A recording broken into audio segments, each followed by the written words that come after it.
இந்த தமிழக வெற்றி கழகம் சார்பில் அவர் வைத்திருக்கக்கூடிய மிக முக்கியமான வாதம், தமிழ்நாடு அரசினுடைய காவல்துறை இந்த வழக்கை விசாரிப்பதில் தங்களுக்கு முழுமையான நம்பிக்கை இல்லை என அவர் குறிப்பிட்டிருக்கிறார். ஏனெனில் அரசு இந்த வழக்குக்கு வாதிடும் பொழுது அரசு சார்பில் இருக்கக்கூடிய ஒரு காவல்துறை இந்த வழக்கை விசாரித்தால் அதில் முழுமையான உண்மைகள் வெளிவரும் என்ற நம்பிக்கை தங்களுக்கு இல்லை என்று தமிழக வெற்றி கழகம் சார்பில் தெரிவித்திருக்கிறார்கள். தமிழக காவல்துறை விசாரணையில் அவநம்பிக்கை ஏற்பட்டிருக்கிறது என்பதை தமிழக வெற்றி கழகம் உச்சநீதிமன்றத்துடைய வாதத்தில் வெளிப்படுத்தியிருக்கிறார்கள். அதே போன்று இந்த வழக்கினுடைய விசாரணை என்பது சிபிஐக்கு வேண்டும் என்று 4 மனுக்கள் கேட்கப்பட்டிருக்கூடிய சூழலில் தமிழக வெற்றி கழகம் மட்டும் இந்த வழக்கிற்கு உச்சநீதிமன்றத்தினுடைய கண்காணிப்பில் ஒரு சிறப்பு விசாரணை குழு அமைக்கப்பட வேண்டும் என்ற ஒரு கோரிக்கையை முன்வைத்திருக்கிறார்கள். மேலும் தமிழக அரசு சார்பில் இதற்கான மறுப்பு வாதங்கள்லாம் முன்வைக்கப்பட்டிருக்கின்றன. மேலும் நீதிபதிகள் இந்த வழக்கின் தொடர்பான கேள்விகள்ல மிக கவனமான கேள்விகளை முன்வைக்கிறார்கள். குறிப்பாக பரப்புரை தொடர்பாக வழிகாட்டு நெறிமுறைகள் வகுக்க வேண்டும் என்று ஏதேனும் வழக்குகள் நிலுவையில் இருக்கிறதா என்ற கேள்வியை உச்சநீதிமன்ற நீதிபதிகள் வைத்திருக்கிறார்கள். குறிப்பாக இந்த வழக்கை பொறுத்தவரையிலும் நீதிபதிகள் கேட்கக்கூடிய கேள்விகள் என்பது கடந்த காலத்தில் நடந்திருக்கக்கூடிய நிகழ்வுகளை கருத்தில் கொண்டும் தற்போது தாக்கல் செய்யப்பட்டிருக்கூடிய 5 மனுக்களை கருத்தில் கொண்டும் வைக்கக்கூடிய கேள்விகளாக மிக முக்கியமான கேள்விகளாக பார்க்கப்படுகிறது. முதலாவது கேள்வியாக அவர்கள் முன்வைத்தது, இந்த வழக்கு மதுரை அமர்வில் விசாரிக்கப்படாமல் சென்னை உயர்நீதிமன்றத்தினுடைய பிரதான அமர்வில் சென்னையில் விசாரிக்கப்பட்டது ஏன் என்பது முதல் கேள்வி. அதற்கு பிறகாக இந்த இது போன்ற விவகாரம் தொடர்பாக, அதாவது பரப்புரை பிரச்சாரம் போன்ற கூட்டம் தொடர்பாக வழிகாட்டு நெறிமுறைகளை வகுக்க வேண்டும் என்று ஏதேனும் வழக்கு நிலுவையில் இருக்கிறதா என்ற ஒரு கேள்வியை எழுப்பியிருக்கிறார்கள். அதற்கு தமிழக அரசு சார்பில் ஒரு பதில் அளிக்கப்பட்டிருக்கிறது. சென்னை உயர்நீதிமன்றத்தில் இதுபோல் ஒரு வழக்கு நிலுவையில் இருக்கிறது என்று தெரிவித்திருக்கிறார்கள். மூன்றாவதாக இதை தொடர்ந்து கேள்வி எழுப்பக்கூடிய உச்சநீதிமன்ற நீதிபதிகள், இப்படி ஒரு வழக்கு நிலுவையில் இருக்கும் பொழுது ஏன் மற்ற மனுக்களின் மீது நீதிமன்றம் இப்படியான உத்தரவு கொடுத்திருக்கிறார்கள், எப்படி இந்த உத்தரவானது கொடுக்கப்பட்டிருக்கிறது என்ற கேள்வியும் அவர் முன்வைத்திருக்கிறார்கள்.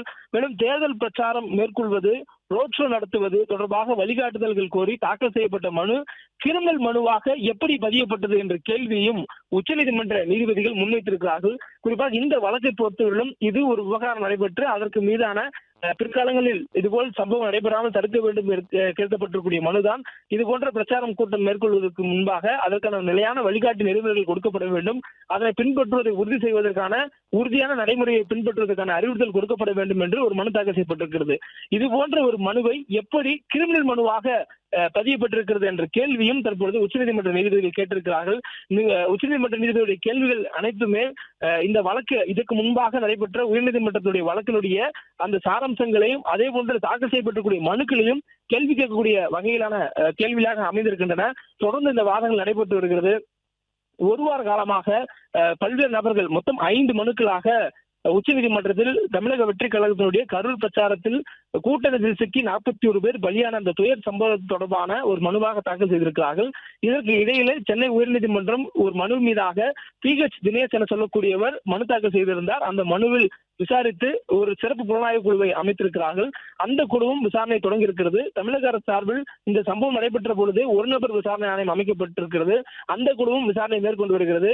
இந்த 2 குழுக்களும் அமைக்கப்படுவதற்கு முன்பாகவே தனது விசாரணை தொடங்கியிருந்த கரூர் சம்பந்தப்பட்ட காவல்துறை தொடர்ச்சியாக இந்த வழக்கு தொடர்பான கோப்புகளை சிறப்பு விசாரணை குழுவிடமும் அதே போன்று ஒரு நபர் ஆணையத்திடமும் வழங்கியிருக்கக்கூடிய சூழல்ல அடுத்தடுத்து இந்த வழக்கு தொடர்பாகவும் இந்த விவகாரம் தொடர்பாகவும் மனுக்கள் உச்சநீதிமன்றத்தில் தாக்கல் செய்யப்பட்டக்கூடிய சூழலில் தற்போது இந்த வாதங்கள் முன்வைக்கப்பட்டு வருகிறது. தாவேகா சார்பில் இந்த வாதங்கள் முன்வைக்கப்பட்டக்கூடிய நிலையில் தமிழக அரசு தற்பொழுது தங்களது வாதங்களை முன்வைக்க தொடங்கியிருக்கிறார்கள். உயிரிழப்பு தொடர்பான விவகாரம் என்பதால் வழக்கு கிரிமினல் வழக்காக இருப்பதாக நீதிமன்ற பதிவாளர் அதை உரிய நீதிபதி முன் விசாரணைக்கு பட்டியலிட்டார் என்று தமிழக அரசு சார்பில் விளக்கங்கள் கொடுக்கப்பட்டிருக்கிறது. நீதிபதி கேட்கப்பட்ட கேள்வி என்பது இந்த வழக்கு ஒரு கிரிமினல் வழக்காக ஏன் பதியப்பட்டது என்ற கேள்வி. அதாவது தேர்தல் பிரச்சாரம் மேற்கொள்வதும் ரோட் ஷோ மேற்கொள்வதும் அது தொடர்பாக ஒரு வழிகாட்டு நெறிமுறை கொடுப்பதும் போன்ற தொடர்பான மனுவை கிரிமினல் வழக்காக பதிவு செய்யப்பட்டது ஏன் என்ற கேள்விக்கு தற்பொழுது தமிழக அரசு சார்பில் ஒரு பதிலான சொல்லப்பட்டிருக்கிறது. சென்னை உயர்நீதிமன்ற பதிவாளர்களுடைய வழிகாட்டுதலின்படி ஒரு வழக்கு உயிரிழப்பு தொடர்பான வழக்கு என்பதனால் கிரிமினல் வழக்காக இது உரிய நீதிபதிக்கு முன்பாக சென்னை உயர்நீதிமன்ற பதிவாளர் மூலமாக முன்வைக்க பட்டியலிடப்பட்டிருக்கிறது என்று வாதம் தமிழக அரசு சார்பாக எடுத்து வைக்கப்பட்டிருக்கிறது. பிளே ஸ்டோர் மற்றும் ஆப் ஸ்டோரில் இருந்து பாலிமர் செயலியை QR கோடு மூலம் பதிவிறக்கம் செய்யுங்கள். செய்திகளை உடனுக்குடன் பெறுங்கள்.